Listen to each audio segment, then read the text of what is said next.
விநாயகர் சதுர்த்தி விழாவை ஒட்டி சிவகங்கை மாவட்டம் காரைக்குடி வைரவபுரம் செல்வ விநாயகர் ஆலயத்தில் நாட்டு இன காளை மாடுகளுக்கான அழகு போட்டி நடைபெற்றது. இந்த அழகு போட்டியில் சிவகங்கை, புதுக்கோட்டை, ராமநாதபுரம், மதுரை ஆகிய மாவட்டங்களைச் சேர்ந்த 14 நாட்டு இன காளை மாடுகள் பங்கேற்றன. கழுத்து திமில், கொம்பு, தொடை, கால் சிலிர்ப்பு ஆகியவற்றின் அடிப்படையில் போட்டிகள் நடத்தப்பட்டு மதிப்பெண்கள் வழங்கப்பட்டது. இதில் வெற்றி பெற்ற முதல் 3 காளைகளுக்கு ரொக்க பரிசு வழங்கப்பட்டது. காரைக்குடி வைரவபுரத்துல 24ஆம் ஆண்டு விநாயகர் சதுர்த்தி விழாவை முன்னிட்டு வந்துறாங்க. திருவள்ளுவர் நற்பணி மன்றம் மற்றும் குடியிருப்பு நலச்சங்கத்தின் சார்பாக ஜல்லிக்கட்டு காளைகளுக்கான ஒரு விழிப்புணர்வு முகாம் நடத்துறோம். இது சம்பந்தமா இன்னைக்கு பூராம ஜல்லிக்கட்டு காளைகள் பூராம அழிவை நோக்கி போய்க்கிற சூழ்நிலை நாங்க பாதுகாக்கிற விதமா நாங்க அந்த ஜல்லிக்கட்டு காளைகளை அழகு போட்டி நடத்திக்கிட்டு இருக்கோம். இப்ப எல்லா ஊர்லயும் வடமஞ்சள் நடத்துறாங்க, விரட்டு மஞ்சள், ஜல்லிக்கட்டு போன்ற விதமா நடக்கிறாங்க. நாங்க ஒரு புதுமையா முதல்ல நாங்க ஒரு கண்காட்சி மாதிரி நடத்தி அதுல ஒரு சிறந்த மாடா ஒரு தேர்வு பண்ற மாதிரி இருக்கும். வரக்கூடிய இளைஞர்களுக்கும் நம்ம நாட்டு மாடை பாதுகாக்கிற விதமா வளர்க்கணுங்கிற நோக்கத்தான் எங்க நோக்கம். இன்னைக்கு இப்ப அழிவை நோக்கி போய்கிட்டு இருக்கு காளை மாடு பூராமே. அதுக்கு நாட்டின காளைகளை பாதுகாக்கிற விதமா தான் நாங்க இப்ப ஆரம்பிச்சிருக்கோம். அதை நாங்க எப்படி தேர்வு பண்றோம்னா, நல்ல மாடு உயரத்துக்கு ஏற்ற கட்டமைப்பு இருக்கணும், உடம்புக்கு கொம்பு வாகா இருக்கணும், அது மாதிரி காலு கட்டமைப்பு, அது மாதிரி நாங்க உயரத்துக்கு அந்த மாதிரி கட்டமைப்புல வச்சு நாங்க இருக்கிறோம். தேர்வு பண்ணி அது முதல் பரிசா நாங்க கொடுக்குறோம். 4 பரிசு நாங்க கொடுக்குறோம். தூத்துக்குடி மாவட்டம் பரமன்குறிச்சி பிச்சிவிளை தெற்கு தெருவை சேர்ந்தவர் ரேவதி கௌசல்யா. இவர் சாத்தான்குளம் அருகே புதுக்குளம் தொடக்கப் பள்ளியில் ஆசிரியையாக பணிபுரிந்து வருகிறார். இந்நிலையில் இவர் சாத்தான்குளம் இட்டமொழி சாலையில் சாலையை கடக்க முயன்றார். அப்போது நெடுங்குளத்தை சேர்ந்த செல்வின் என்ற இளைஞர் அதிவேகமாக ஓட்டி வந்த இருசக்கர வாகனம் சாலையை கடக்க முயன்ற ஆசிரியர் ரேவதி கௌசல்யா மீது மோதியதில் அவர் தூக்கி வீசப்பட்டார். இதனையடுத்து அங்கிருந்த இளைஞர்கள் பலத்த காயமடைந்த ரேவதி கௌசல்யாவை மீட்டு அருகே உள்ள தனியார் மருத்துவமனையில் சேர்த்தனர்.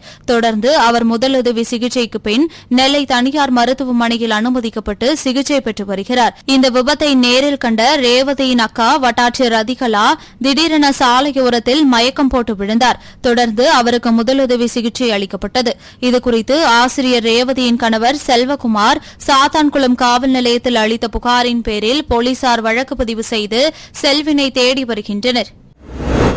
விநாயகர் சதுர்த்தி விழாவை ஒட்டி கடலூர் மாவட்டம் விருத்தாச்சலத்தில் உள்ள ஆழத்து பிள்ளையார் கோவிலில் மாஸ்டர் அகாடமி மாணவிகளின் நாட்டியாஞ்சலி நடைபெற்றது.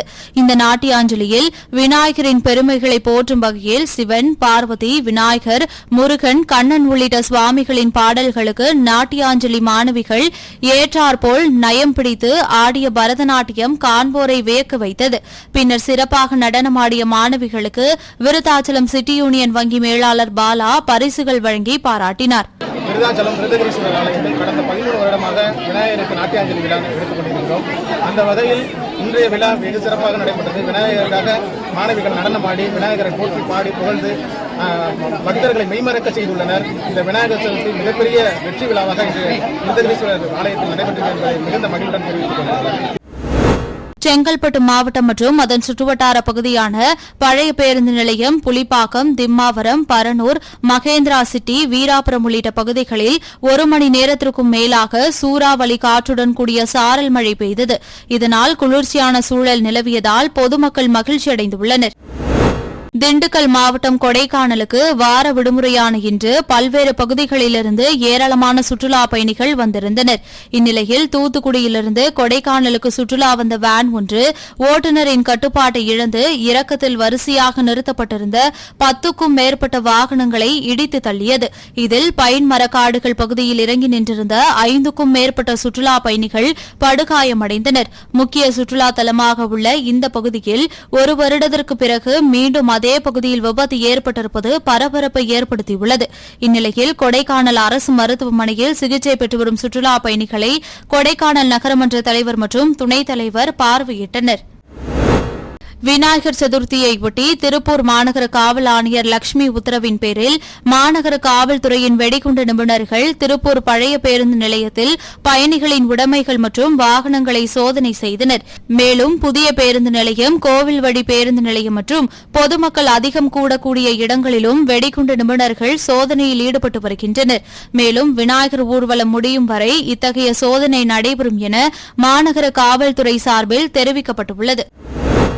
மத நல்லிணக்க ஒற்றுமை மற்றும் பெண்கள் பாதுகாப்பை வலியுறுத்தியும் 33% இடஒதுக்கீட்டை ஒன்றிய பாஜக அரசு உடனடியாக அமல்படுத்த வலியுறுத்தியும் தூத்துக்குடி மாவட்ட மகளிர் காங்கிரஸ் சார்பில் நடைபயணம் நடைபெற்றது.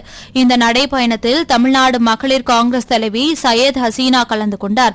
இந்த நடைபயணத்தை மாநகர காங்கிரஸ் தலைவர் முரளிதரன் கொடியசைத்து துவக்கி வைத்தார். தூத்துக்குடி பழைய மாநகராட்சி முன்பு துவங்கிய இந்த நடைபயணம் முக்கிய வீதி வழியாக சென்று இந்திரா காந்தி சிலையை அடைந்தது. திருச்சி மாவட்டம் மணப்பாறை அடுத்த கண்ணுடையான்பட்டி ஊராட்சிக்கு உட்பட்ட பெஸ்டோ நகர், வடக்கு பாரதியார் நகர், குமரப்பட்டி சாலை உள்ளிட்ட பகுதிகளில் பல வருடங்களாக சீரமைக்கப்படாத சாலைகளால் போக்குவரத்து பாதிக்கப்படுவதாகவும் கடந்த 15 நாட்களுக்கும் மேலாக காவிரி குடிநீர் விநியோகம் முறையாக இல்லை என்றும் அப்பகுதி மக்கள் குற்றம் சாட்டினர்.